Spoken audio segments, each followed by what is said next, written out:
Gumising kasama ang mga bagong-bagong mga balita. Gumising kasama ang mga bagong-bagong impormasyon. Hahataw na, aarangkada na. Kaya tayo na. Dahil buhay na ang mga dugo ng mga taong maagang gumising. Isisigaw na ang sigaw ng sambayanan. DWIZ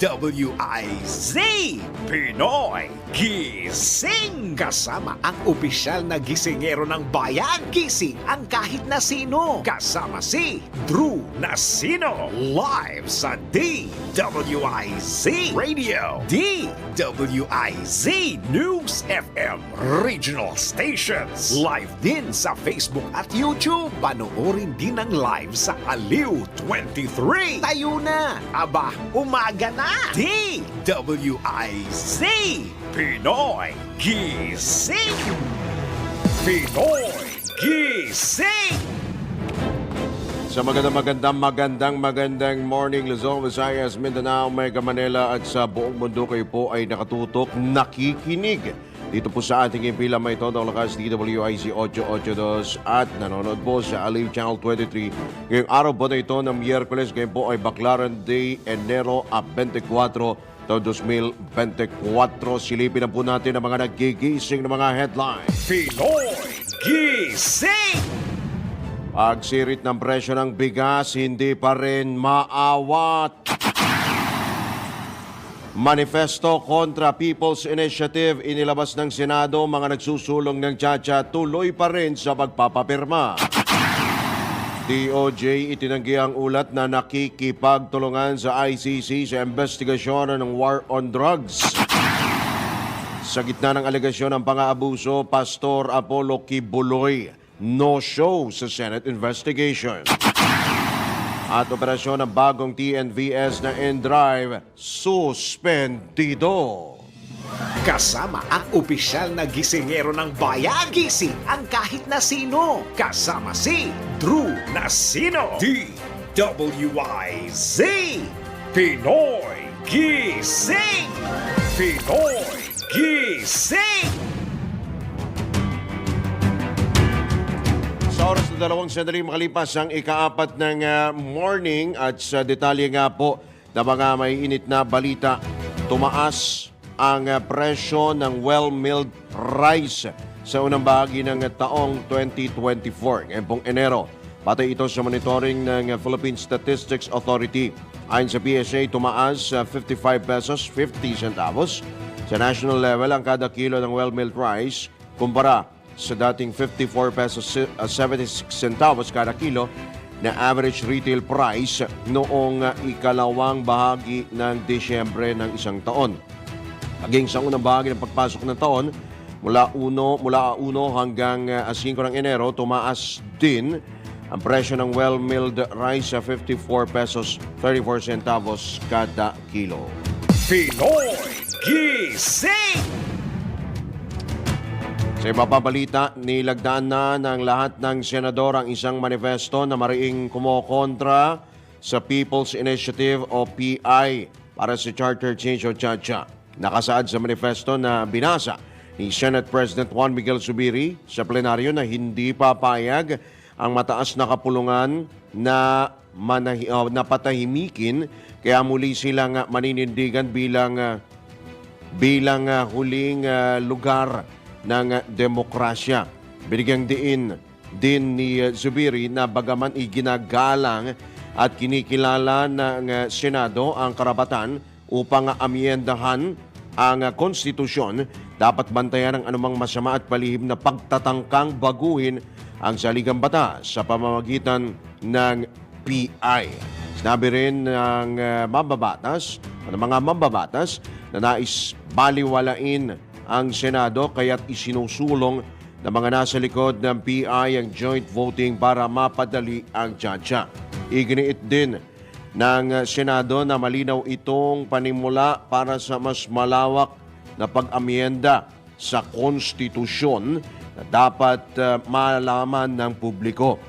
Pag pinayagan nila ang joint voting, wawasakin nito ang prinsipyo ng bicameralism maging ang sistema ng check and balances. Isinaad din sa manifesto na kapag nagkataon ay mawawala ng kapangyarihan ang upper house na harangin ang mga radikal na panukala. Hindi na mapoprotektahan ang mga lupain laban sa foreign ownership. Hindi rin mapipigilan ang pagtanggal ng term limits o ang no election scenario sa 2025 o sa taong 2028. Pinoy Gising! Kaugnay pa rin yan, umabot na sa halos 1,000 lungsod at bayan ang nagsumite na ng mga lagda sa Commission on Elections kaugnay sa People's Initiative na layuning amyendahan ang saligang batas. Ayon kay COMELEC Chairman George Garcia, nasa 773 syudad at munisipalidad ang nagpasa na sa poll body ng mga lagda para sa yung mga nakalap mula sa PI. Idinagdag pa ni Garcia na katumbas ito ng 184 na distrito sa buong bansa. Mahigit kalahati ito ng kabuang 254 na distrito sa Pilipinas. Pinoy Gising! Samantala, itinanggi ng Department of Justice na patalikod silang nakikipag-ugnayan sa International Criminal Court o ICC. Ito ay kaugnay sa investigasyon ng ICC sa madugong gyera kontra droga ng nakaraang administrasyon. Binigyang diin ni Justice Undersecretary Raul Vasquez ang posisyon ng kagawaran na hindi dapat mangialam ang ICC sa justice system ng Pilipinas. Matatatang nakiusap si Senator Ronald Bato de la Rosa sa gobyerno na linawin kung ano nang nangyayari sa investigasyon ng ICC at hiniling din na kanyang ipinanawagan na hindi na dapat nakikipag-ugnayan ang pamalaan ng patalikod o palihim sa nasabing korte. Pinoy Gising! Itinanggi naman ni Vice President Sara Duterte na may kinalaman siya sa Davao Death Squad o DDS.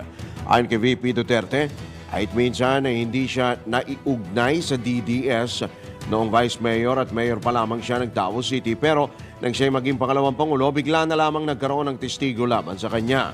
Ikinagulat din ng pangalawang Pangulo ang alingas-ngas na kabilang siya sa mga respondent sa investigasyon ng International Criminal Court sa madugong gyera kontra droga ng kanyang amang si dating Pangulong Rodrigo Duterte.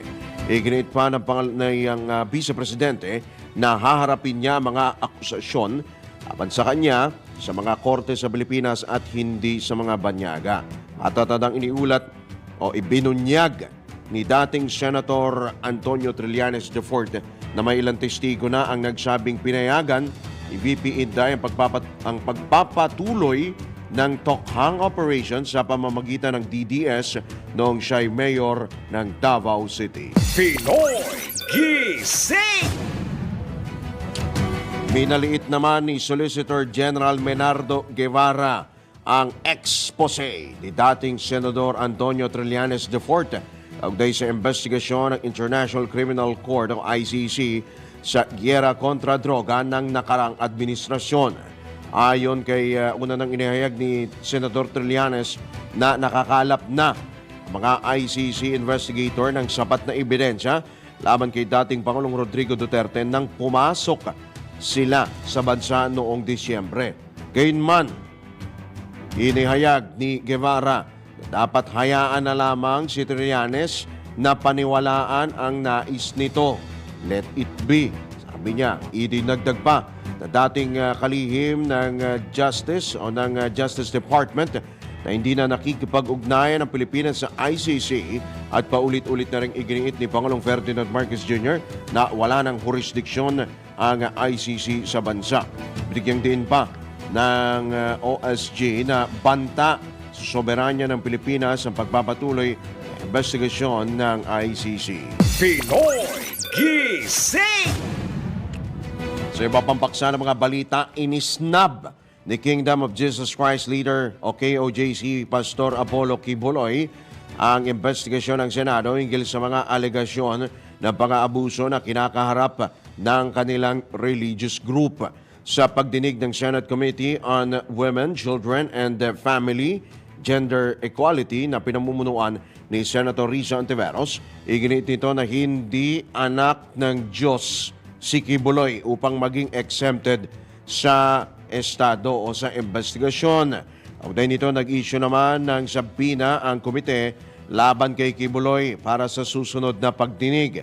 Matatandang inakusahan ang nasabing religious leader na sangkot umano sa large-scale human trafficking, rape, sexual abuse at violence at child abuse. Pinoy Gising!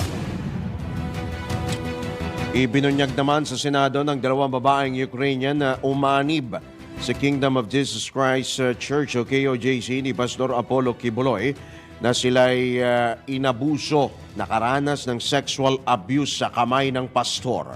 Ayon kay alias Nina, hinikayat siyang sumama sa simbahan matapos makinig ang kanyang ina at mga kapatid sa kay Kibuloy noong 2012 at naglakbay ito kinalaunan sa Davao City at naging pastoral o isang espesyal na katulong ng pastor sa loob lamang ng 6 na buwan. Inihayag ng biktima na si Kibuloy mismo ang nagsabi sa kanya na kailangan niyang isakripisyo ang lahat kasama ang kanyang katawan.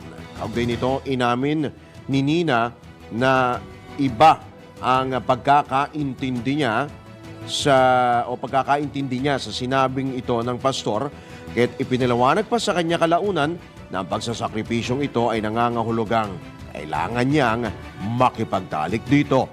Isiniwalat din ni Nina maraming beses siyang nakipagtalik kay Kibuloy. Pinoy Gising! Samantala, sinuspinde ng Land Transportation Franchising and Regulatory Board o LTFRB ang operasyon ng bagong Transport Network Vehicle Service na InDrive. Bagong-bago pa yan. Ito'y matapos ang inihain na reklamo ng Lawyers for Commuter Safety and Protection o LCSP laban sa naturang TNVS kaugnay sa sinasabing pangongontrata nito ng pamasahe. Ayon sa LTFRB, suspendido ang operasyon ng InDrive hanggat hindi sila tumatalima sa Memorandum Circular Number 29 o 2019-036 na nagtatakda ng pamasahe sa mga TNVS. Iniulat naman ni LCSP President Atty. Ariel Enton na sinuspende ang InDrive sa loob ng 1 buwan, 30 araw po yan. Kaugnay nito, pinagpapaliwanag din ang naturang TNVS ng LTFRB sa loob ng 15 araw kung bakit hindi dapat makansela ang kanilang accreditation. Pinoy Gising! Speaking of transportation, naghahanda na ang Land Transportation Office o LTO na hulihin ang mga unconsolidated jeepney simula Pebrero 1 matapos nga ang pagpupulong nito sa mga regional director ng ahensya. Nanawagan naman si LTO Chief Assistant Secretary Vigor Mendoza II na sumali sa mga kooperatiba o nanawagan sa mga driver na sumali sa mga kooperatiba bago mapasok ang LTFRB memorandum na nagpapahintulot sa kanila na mag-operate hanggang Enero at 31. Hanggang susunod na linggo na lamang po yan. Ayon kay Asek Mendoza, ito ay upang mabatid nila kung anong suporta ang maibibigay gaya ng pagbibigay ng special permit upang may masakyan pa rin ang mga commuter. Ipinag-utos na rin ng Department of Interior and Local Government sa mga barangay official na pagpawala ng mga unconsolidated jeepney na bumiyahe sa kanilang mga ruta simula Pebrero 1. Sa kabila nito, may mga tsuper na nagsabing babiyahe pa rin sila kahit matapos na ang kanilang prangkisa. Pinoy Gising! Sa iba pang balita, bukas ang Philippine Charity Sweepstakes Office o PCSO na obserbahan ng mga mambabatas ang proseso sa pagdaraos ng mga lottery draw. Ayon kay PCSO General Manager Mel Robles, handa sila sa mga inspeksyon kung ito ang makapag-aalis sa pagdududa ng mga senador sa resulta ng lottery draw. Iniimbitahan din ni Robles sa mga mambabatas na saksihan ang buong proseso ng lotto draw mula sa pre-draw preparations hanggang sa mismong araw para sa anumang lotto draw sa anumang araw kahit na walang paunang abiso. Matatandaan pinutakte ng mga netizens noong nakarang linggo ang PCSO dahil sa paggamit ng edited photo ng isang nanalong bettor na naging paksa ng pagdinig sa Senado kamakailan. Pinoy Gising! Kaugnay pa rin po niyan, binuhay ni Senator Amy Marcos ang panawagang investigahan nga ang umano'y dayaan sa loto ng Philippine Charity Sweepstakes Office o PCSO. Una na naghain ang senador ng Senate Resolution 426 na layo na yung busisiin ng mga umano'y anomalya sa loto draw. Aminado ang presidential sister na kanyang ipinagtataka ang bulahan ng loto ng PCSO dahil marami raw nadalo. Kabilang sa mga tinukoy ng mambabatas ang 433 bettors na nanalo sa 655 Lotto Draw noong Oktubre 2023. Pinoy Gising! Sa oras na 15 sandali makalipas ang alas 4 ng morning, sa iba pa ring paksa ng mga balita, Pinoy Gising! magsisimula na ngayong araw ang semestral break ng mga estudyante sa public, elementary at secondary schools. Parang ang bilis ng semestral break nila, kakabalik lang nitong Enero. Batay sa DepEd Order number 32 Series of 2023, magpapatuloy ang mid-year break ng mga mag-aaral hanggang sa Enero at 30, araw po yan ng Martes. Magbabalik naman ang klase sa Enero at 31, araw ng Miyerkules bilang pagsisimula ng academic quarter 3 o second semester. Saglit lang pala itong kanila pong semestral break. At samantala, sinabi naman ng DepEd na dapat ilaan ng mga guro ang 5 araw na break para sa pagsasagawa ng mid-year performance review at evaluation at school-based in-service training o INSET. Pinoy Gising!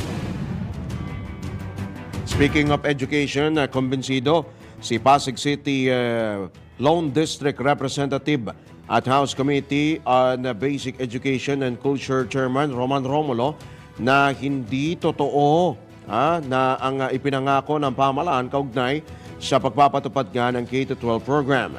Sa panayam ng DWIC, binigyang diin ni Congressman Romulo na hindi naging maganda ang pundasyon ng edukasyon na ibinigay sa mga mag-aaral ng Technical Vocational Livelihood Track o TECVOC. Dahil dito isinusulong ng kongresista na ilipat sa industry-driven curriculum ang TECVOC upang matutukan ang training ng mga estudyante. Hindi anya dapat ikulong sa loob ng silid-aralan ng mga mag-aaral sa nasabing track, lalo't kailangan o nangangailangan ito ng practical application. Sa ngayon po talaga ang pinangako po ng K-12 na quality at ready na po para sa trabaho po natin, hindi po totoo yan. That is why po talagang sa ngayon po sa House of Representatives, last year pa po dinidinig na po natin yung iba-ibang mga panukalang batas tungkol po dito. Meron pong mga panukalang batas na i-abolish yung 11 and 12. Meron pong mga panukalang batas na yung TECVOC na 33% of our learners po, ganun kalaki, ang pumapasok na TECVOC grades 11 and 12 ay dapat ihiwalay na sa Department of Education at ibigay po sa industry-driven na curriculum kasi kailangan job ready. Yan po tinig ni Pasig City Lone District Representative at House Committee on Basic Education and Culture Chairman Roman Romulo sa eksklusibong panayam ng DWIC. Pinoy Gising! Sa pagkakataon ito, tayo po ay tumanggap ng ilang mga pag-uulat mula sa labas ng himpilan. DWIZ Patrol Report.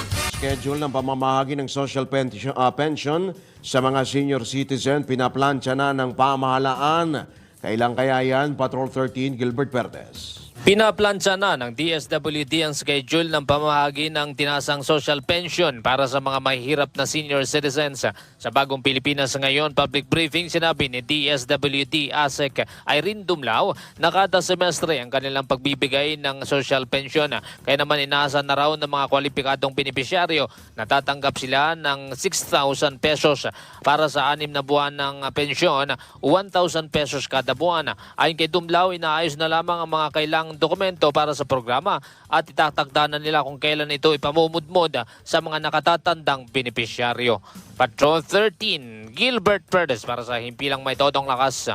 DWIZ, nagbabalita ng tama, naglilingkod ng tama.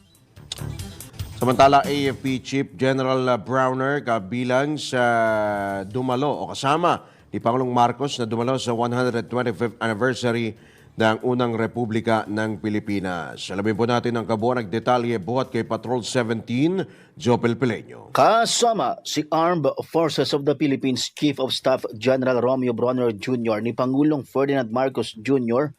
nang dumalo sa ika-125 anibersaryo ng unang Republika ng Pilipinas sa Baraswain Church Historical Landmarks na ginanap sa Malolos, Bulacan. Si PBBM ang nanguna sa pagtataas ng watawat ng Pilipinas sa pamahalaang panlalawigan ng Bulacan.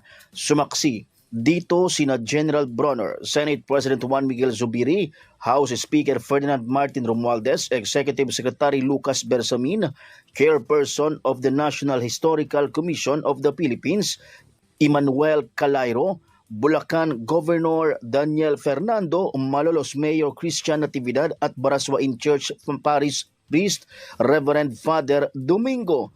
Iginiit ng Chief Executive dito ang importansya ng okasyon na siyang simula ng pagtahak ng Pilipinas para maging nationhood, bunsod ng masidhing pagnanais ng mga Pilipino na makamit ang kalayaan. Hinimok din ng Chief Executive ang mga Pilipino na kumuha ng inspirasyon sa bisyon ng mga founding fathers ng Pilipinas upang maharap ang mga hamon ng kasalukuyang panahon. Ito si Patrol 17 Chopel Pileño. Para sa impilang may tarong lakas, DWIZ, nagbabalita ng tama, naglilingkod ng tama. Samantala, mga lumalabag sa EDSA busway, mga illegal na dumadaan sa EDSA busway nababawasan kada araw. Nagbabalik si Patrol 13 Gilbert Perdes. Patuloy ang pagbaba ng bilang ng mga nahuling motorista na lumalabag sa EDSA busway. Sa Bagong Pilipinas ngayon, public briefing, sinabi ng hepe ng MMDA Special Action and Intelligence Committee on Transportation na si Charlie De Rosario na para sa 23 araw ngayong Enero ay nasa 12 hanggang 13 lamang ang mga motoristang nahuhuli kada araw. Ipinunto niya raw na mas mababa ito kumpara sa dating 30 hanggang 40 huli kada araw noong nakalipas na taon. Magandang improvement daw ito na nagpapahiwatig na natututo na raw ang mga motorista kahit papano, bagaman meron pa rin ilang pasaway kung saan ang pinakamagong insidenteng nangyari ay 2 airport police na nakipagtalo sa MMDA personnel. Patrol 13, Gilbert Perdes para sa himpilang may todong lakas. DWIZ, nagpapalita ng tama, naglilingkod ng tama.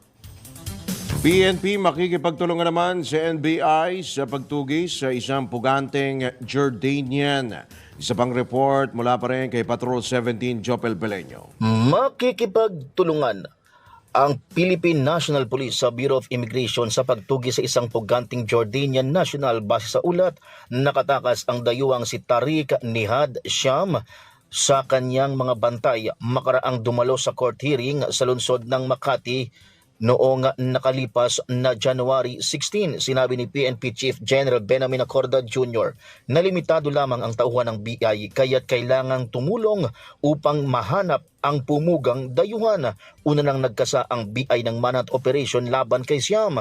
Tinanggal na sa pwesto ang 2 BI personnel na nag-escort sa foreign national. Posible din umanong maharap sa reklamo ang team leader na nangangasiwa sa pagbabantay sa tumakas na dayuhan. Ito si Patrol 17 Chopel Pileño para sa impilang may tonong lakas, DWIZ, nagbabalita ng tama, naglilingkod ng tama. Kapag may bagong balita, naka-on air agad-agad. DWIZ Patrol Report. Sa iba pang balita, ikinalugod ng Department of Social Welfare and Development ang paglagda ni Pangulong Ferdinand Marcos Jr. sa Executive Order No. 52 na nagpapalawak sa pag-abot program. Sa prem ng DWIZ, inihayag ni DSWD Assistant Secretary Irene Dumlao na dahil dito ay mas darami pa ang kanilang matutulungan sa ilalim ng nasabing programa. ikinatutuwa at ikinalulugod ng Department of Social Welfare and Development ang paglalabas ng Executive Order number 52 that institutionalizes yung Oplan Pag-abot o yung Pag-abot program na ang layunin ay tiyakin na mailayo natin sa mga iba't ibang uri ng kapahamakan or risk yung ating mga families and individuals in street situation, maibigay natin yung iba't ibang intervention na naglalayo nga na mabigyan ng pangmatagalan at maayos na kabuhayan at permanenteng titirahan. Sabi pa ni Asek Dumlao na magkakaroon din ng interagency committee at nasabing programa upang lalo pa itong mapalakas. Merong bubuuin na interagency committee na pamumunuan ng Department of Social Welfare and Development, Vice Chair naman dyan ng Department of Interior and Local Government, and then may mga member agencies from the different government agencies and of course from the private sector. Ito ay talagang napakagandang development dahil magkakaroon ng complementation of programs and services, magkakaroon ng resource sharing arrangements, and of course magkakaroon ng mas pinagting na koordinasyon. Samantala, ipinalawanag naman ni Dumlao na ito nga, yung update sa dagdag social pension ng mga indigent senior citizen. Ang pamamahagi ng social pension ay sinasagawa natin kada semestre. So, i-expect po ng ating mga beneficiaries na makakatanggap sila ng halagang 6,000. That's computed as 1,000 pesos times 6 months dahil kada semestre nga po yung ating pamamahagi ng tulong. So, i-expect po ng ating mga beneficiaries na matatanggap po nila itong halaga na ito within the semester dahil sa kasalukuyan isinasaayos na po ng DSWD through our field offices yung mga necessary documents and of course the schedule of the payout activities that Kapon dinig ni DSWD Assistant Secretary Irene Dumlao sa pareham ng DWIZ. Pinoy Gising! Kasama ang opisyal na gisingero ng bayan. Gising ang kahit na sino. Kasama si Drew Nasino. DWIZ. Pinoy Gising! Pinoy Gising! Sa oras na 31 sandali makalipas ang ikapat ng morning, tayo po ay nasa ikalawang sigwada na ng Pinoy Gising. Tayo po ay tumanggap ng ilang mga pag-ulat mula naman sa probinsya. Ronda Probinsya. Alamin po natin ang ihatid na balita mula Ilocandia ni Manong Ronald Idol Cabzat Domingo. Nabigyan ng tulong ang pamilya Magana at nilagyan ng solar lights sa kanyang bahay sa Barangay Masikil sa bayan ng Bangi, Ilocos Norte. Ang Ardis PAC ay pinapatupad ng Force Maneuver Company Regional Mobile Force Battalion 1 na nakabase sa Bangi Patrol Base sa panguna ni Police Chief Master Sergeant Larry Flower sa Gadraka. Ang Bangi Patrol Base ay sinamahan ng mga miyembro ng Retold Community Support Program sa ilalim ng pangasiwa ni Police Captain Jomar Mosyong, ang company commander. Ayon sa Regional Mobile Force Battalion 1, si Ginang Trixie Magana na may food pack na naglalaman ng mga grocery item kabilang ang mga hygiene item at isang solar lights bilang kanilang karagdagang liwanag sa gabi. Kinokolekta ng mga pulisya ang pambili ng mga tulong na ibinibigay sa pamilya. Lubos din ang pasalamat ni Mrs. Magana sa tulong na ibinigay ng Region 1 Police na nakabase sa Ilocos Norte. Ito ang Ronda Patrol, Ronald Idol Domingo, nag-uulat pasimpilang may tudong lakas, DWIC, nagbabalita ng tama, naglilingkod ng tama. Pinoy Gising! Samantala, nagbabala si Dr. Tony Lietio, ang dating advisor ng Department of Health sa publiko kaugnay sa kemikal na dulot ng e-cigarettes o vape. Ayon kay Dr. Lietio, mali ang paniniwalang mas mahusay ang paggamit ng vape kumpara sa paninigarilyo. Binanggit pa ng health expert na isang pag-aaral ang nagpapatunay na magdudulot ng sakit sa baga at cardiovascular disease ang patuloy na paggamit nito. At tatandaan aabot sa 14% rin ng mga estudyanteng Pilipino sa pagitan ng edad 13 at 15 ang gumagamit ng vape batay sa 2019 Global Youth Tobacco Survey na inilabas ng World Health Organization. Pinoy Gising! Samantala, Tanggap po tayo ng report mula naman sa Bicolandia. Ihatid yan ni Melvin Machado. Melvin? Tutulong ang Camarines Sur Police Provincial Office sa pagbabantay sa mga railroad crossing na sakop ng Camarines Sur PNP, lalo na ngayong regular na ang biyahe ng tren mula Naga City papunta ng Legazpi City.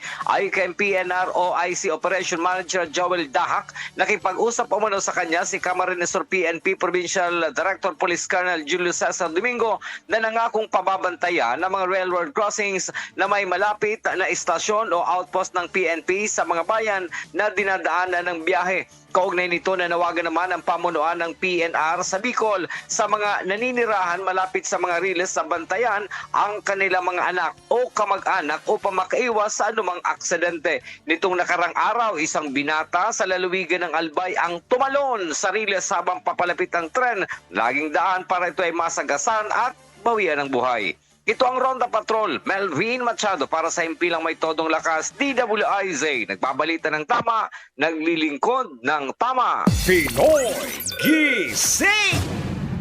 Sa iba pang balita, nanawagan ng isang mambabatas sa Department of Health at mga lokal na pamahalaan ng palakasin ng mga hakbang laban sa mga sakit na posibleng idulot o laban sa mga sakit pag posibleng idulot ng epekto ng El Nino phenomenon. Iginit ni BHW Party List Representative Angelica Natasha Co, dapat tutukan ang mga lumalaganap na karamdaman tuwing tag-init, kaya na lamang ng heat stroke, flu, tigdas, bulutong, hika at sore eyes. Kailangan niya niyang magtulungan ng DOH at mga LGU upang matiyak na may nakalatag na mga hakbang sakaling dumami ang mga kaso ng mga nabanggit na sakit. Iminungkahi rin ng kongresista ang pagsasagawa ng libreng anti-flu vaccination, medical laboratory services at iba pang pagbabago sa mga lumang programa ng DOH at mga LGU. Pinoy Gising! Samantala, dako naman tayo sa pag-uulat mula sa Calabarzon. Mula kay Arman Cambe. Arman? 13 individual ang pinadala ng summon ng Special Investigation Task Group Cogay dahil umano sa kaso ng pagpatay kay acting barangay chairman ng Kanlubang na si Mario Jun Cogay.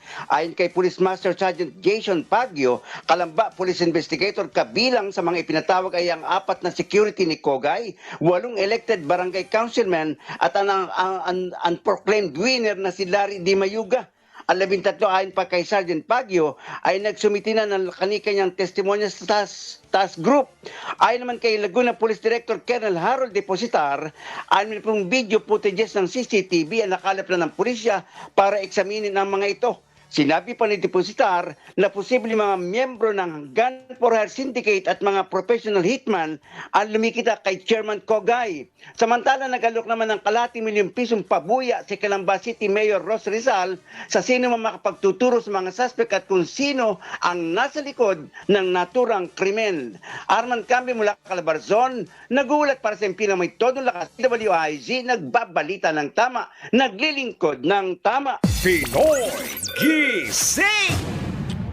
Samantala, nilagdaan na ng Bureau of Fisheries and Aquatic Resources, National Anti-Poverty Commission at Artisanal Fisherfolk Sectoral Council ay isang kasunduan upang isulong ang mga programa at proyekto para sa kapakanan ng mga mangingisda sa bansa. Ito'y upang mapanatili ang pagtutulungan ng mga nabanggit na organisasyon sa pagtataguyod ng mga programa ng pamahalaan sa fisheries sector. Pangungunahan ng BFAR ang programa kung saan bukod sa paglalaanan nito ng 2 milyong pisong support fund ay ito rin ang mangangasiwa sa financial planning at project proposals ng NAPSI at ASFC ngayong taon. Nagpasalamat naman si NAPSI Vice Chairperson for the Basic Sectors, Roberto Alerosa, sa BFAR hinggil sa walang sawang pagtulong upang maiangat ang kabuhayan ng milyong mga mangingisda sa bansa. Pinoy Gising! Sa iba pa balita, biniberipika na ng Department of Foreign Affairs ang report kaugnay sa pagkakaaresto sa isa pang Pilipino sa Japan. na sinasabing may kaugnayan sa pagkakadiskubre sa bangkay ng mag-asawang Hapones. Ayon kay DFA Undersecretary Eduardo De Vega, wala pa silang impormasyon kaugnay sa pagkakadakip sa isa pang Pinoy na sinasabing nakita rin sa CCTV. Matatandang inaresto ang 30 anyos na Pinay na kinilalang si Hazel Ann Morales sa Adachi Ward sa Tokyo kamakailan dahil sa hinalang pag-abandona sa mga bangkay ni Norihiro at Kimi Takahashi. Binigyan din naman ni Yusek De Vega na inaresto lamang na sabing Pinay dahil sa alegasyon ng pag-iwan nito sa bangkay na mag-asawa. Idinagdag pa ng DFA official na may kaparusahan hanggang 3 taong pagkakakulong ang pag-abandona sa bangkay sa Japan. Pinoy Gising! Palalayain na ang 18 Pilipino na lula ng oil tanker na hinarang sa Gulf of Oman o hinarang ng Iranian government sa Gulf of Oman kung mayroon silang ibibigay na kapalit. Ito ang ibinunyag ni Foreign Affairs Undersecretary Eduardo De Vega at kanya ring kinumpirma na nakakulong pa rin ang mga Pilipino upang pangalagaan ang barkong St. Nicholas. Matatandaan itong Enero 11 ay hinarang at kinubkob nga ng Iran ang nasabing barko na kargado na mahigit 100,000 toneladang langis mula Iraq at patungong Turkey. Ito'y bilang ganti sa anilay pagnanakaw ng Estados Unidos sa kanilang langis sa kaparehong oil tanker sa naturang lugar. Pinoy Gising! Samantala, sinubukan naman ng Commission on Elections at iba pang grupo ang katatagan ng mga makina ng Miro System Company Limited na maaaring gamitin sa 2025 midterm elections. Kaugnay nito, ipinakita ang ilang prototype machine ng Miro System sa COMELEC Special Bids and Awards Committee. Kabilang ang grupong Democracy Watch, Parish Pastoral Council for Responsible Voting at National Citizens Movement for Free Elections sa mga sumubok sa mga nasabing makina sa pamamagitan ng mock polls. Bahagi ang naturang aktibidad ng post-qualification evaluation ng Miro Systems na nag-iisang bidder sa halalan 2025. Pinoy Gising! Tiniyak naman ng COMELEC sa publiko na mananaig ang transparency sa kanilang preparasyon para sa 2025 midterm elections. Sunod rin ito ng inilabas na desisyon ng Korte Suprema kaugnay sa petition for writ of mandamus ng National Press Club laban sa COMELEC. Ayon sa COMELEC, tinanggihan ng Korte ng Supreme Court ang nasabing petisyon sa katwiran na moot and academic na ito dahil kusang loob ng tinutupad ng COMELEC ang mga kahilingan ng petitioner bago pa man ang resolusyon. Sinabi naman ng kataas-taasang hukuman na hindi maaring puwersahin o pilitin ang poll body upang ipatupad ang paggamit ng digital signatures kaugnay ng 2022 national at local elections. Ito'y dahil ang mga digital signature na binuo o nabuo ng mga VCM, ito pa mga vote counting machines, ay sapat na pagsunod sa RA number 8436 o ang batas sa Automated Election System. Pinoy Gising! Samantala, sapat ang mga institusyon sa Pilipinas upang imbestigahan at litisin ang mga lumabag o lumalabag sa batas. Ito ang binigyang diin ni Solicitor General Menardo Guevara kasabay ng pagtiyak sa mga kaanak na mga biktima ng war on drugs ng nakaraang Duterte administration. Ayon kay Solgen Guevara, hindi kailangan ng Pilipinas ang International Criminal Court o ICC dahil handa naman ang institusyon at mga ahensya na kasuhan ang mga lumalabag o lumabag sa batas. Idinagdag pa ni Guevara na walang maaasahan na tulong ang ICC kung ipipilit nito na maglunsad ng investigasyon. Inihayag naman ni Pangulong Ferdinand Marcos Jr.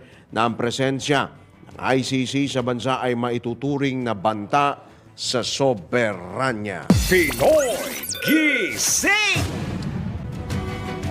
Alright, tayo po ay nasa huling bahagi na po ng Pinoy Gising. Ngayong araw po nito ng Wednesday, ngayon pong Baclaran Day. Ngayon pong Enero 20, parang pompiang yun, 24. January 24, 20, itataya mo na. Sa double, may mga bumabati pala rito. Pasadahan ko lang muna, nakalimutan ko palang batiin ito. Binabati pala ni Ate Hiyas, ni Yasmin Pantaleon. Get well soon nga pala, ha? Ate Hiyas, ha? Binabati ho niya ang kanya pong panganay ng kahapon pa pala ito. Belated happy birthday kay John Lawrence Pantaleon. Maraming salamat po. Right? Happy birthday kay John Lawrence Pantaleon na anak po ni Ate Hiyas. Alright, sa iba pa hong mga balita. Huy! Ano to? Birthday yun? Pinoy Gising! Kala nyo, papaalog. Wala, alam pa alog. May mga, ano pa ba? Mayroon pa ba mga gustong baka panawagan, pwede rin po. Ha? Panawagan. May panawagan dito. So, kami po ay nananawagan sa, ngayon ba to? Sa pamilya po ni Mama Nawing at Papa Nonoy mula po sa kanya pong anak na si Bambang. Ito po. Opo, happy anniversary birthday din ni Lani Aison. Lani Aison Rebate mula po sa kanya pong anak na si Tito Rebate. Happy birthday at happy anniversary po. Yan, sa inyo pong lahat. No? Baka meron pang mga pagbati. Happy Fiesta! May nagpa-fiesta pa nga pala. Oo. Sige. Sa ano pala? Aklan ba yan? Sa Aklan? Tapos na. O Kalibo Aklan. Alright. Sige. Sa pagpapatuloy pa rin po ng ilang pa mga balita. Pinoy Gising! Walang kumpirmadong impormasyon ng Philippine National Police na dumating na sa Pilipinas ang mga investigador ng International Criminal Court. Ito'y matapos sa ibunyag ni dating Senador Antonio Trillanes na nagawa na ng mga ICC investigator ang kailangan nilang gawin sa kanilang inisyal investigasyon at naghihintay na lamang ng warrant of arrest. Ang nandito si Irene Can. Ayon kay PNP Chief General Benjamin Acorda Jr., wala pa silang natatanggap na ulat o impormasyon kaugnay sa pagbisita ng mga investigador ng ICC noong Disyembre. Idinagdag pa ni General Acorda na kailangan munang magbaba ng direktiba kung maaari silang maglabas ng warrant of arrest. Sabay nito, tinututukan ng PNP ang presensya ng mga kinatawan ng ICC sa bansa. Pinoy Gising! Nilinaw naman ng COMELEC na ang Department of Interior and Local Government ang may jurisdiksyon sa mga halal na barangay officials at hindi ample body kaugnay sa mga opisyal ng barangay na maaaring lumahok sa signature campaign para sa isinusulong nga na charter change sa pamagitan po ng People's Initiative o PI. Ipinalawanag ni COMELEC Chairman George Garcia na ang jurisdiksyon nila ay patungkol lamang sa kung paano kumilos sa mga kandidato pero kapag sila'y nahalal na at naiproklama ay wala ng jurisdiksyon ang poll body. Idinagdag pa ni Garcia na pagdating sa barangay officials, DILG na ang may jurisdiksyon kung paano sila dapat kumilos at sa limitasyon ng kanilang kapangyarihan bilang nasa posisyon. Pinoy Gising! Aabot naman sa 13 billion pesos ang kailangang budget para sa charter change o CHACHA referendum. Ito ang kinumpirma ng Commission on Elections dahil maaaring makaranas ng financial crisis sakaling magpatuloy ang national referendum sa loob ng taong ito. Ayon kay COMELEC Executive Director Teofisto Elnas Jr., ang pagdaraos ng plebisito para sa CHACHA ay magiging maayos kung sa 2026 kapag natapos na ang 2025 midterm elections. Dahil dito, hiniling ni Elnas na huwag nang magkaroon o huwag nang magsagawa ng plebisito sa Oktubre dahil simula na ng filing ng Certificate of Candidacy sa Nobyembre hanggang Disyembre. Mas magiging mahirap anya ang pagtatakda ng referendum sa 2025 lalo't isasabay po ito sa national at local elections sa midterm polls at maging ang barangay at sangguniang kabataan election. Pinoy Gising! Samantala, hindi nga kakayanin pagsabayin ang preparasyon sa 2025 midterm elections at pagdaraos ng plebisito sa huling quarter ng 2024. Yan po ang inamin ng COMELEC matapos kang questionin ni Kabataan Party List Representative Raul Manuel ang poll body kung may sapat na tauhan sakaling magsagawa ng referendum ngayong taon. Ayon kay COMELEC Executive Director Teopisto Elnas Jr., sakaling matapat nga po ang referendum sa huling bahagi ng 2024 o unang bahagi ng 2025 ay hindi nakakayanin ng poll body na maghanda at magsagawa pa ng plebisito. Pinoy Gising! Samantala, binalaan ng Philippine National Police sa mga nakikisawsaw, mga pulis na nakikisawsaw sa usapin ng Chacha o charter change. Ayon kay PNP Chief General Benjamin Acorde Jr., dapat manatiling profesional at apolitical o iwasang sumali sa usaping politika ang mga lesbiak. Idinagdag pa ni General Acorde na maaari lamang pumasok sa issue ang mga pulis kung magkakaroon ng problema sa peace and order dahil dito. Iginit pa ng hepe ng pambansang pulisya na hindi maaring pumanig ang mga lesbo sa alinmang grupo o anumang grupo kaugnay sa pagsusulong ng pag-amyenda sa saligang batas sa pamamagitan ng People's Initiative o PI. Pinoy Gising! Alright mga katodos, tayo po ay sumasapit na sa ating samantalang pagpapaalam ngayong araw po nito ng Wednesday. Pero bago namin ho kayo bitawan ay atin po munang papasadahan ang isa pong patama quote ngayon pong araw po na ito. Ito po ang binabanggit sa patama quote for the day. Ito po, nasusulat po ito. Sa buhay, kailangan munang pagdaanan ang worst bago tayo maging best. Wala naman po kasing taong ipinanganak na siya na ang magaling.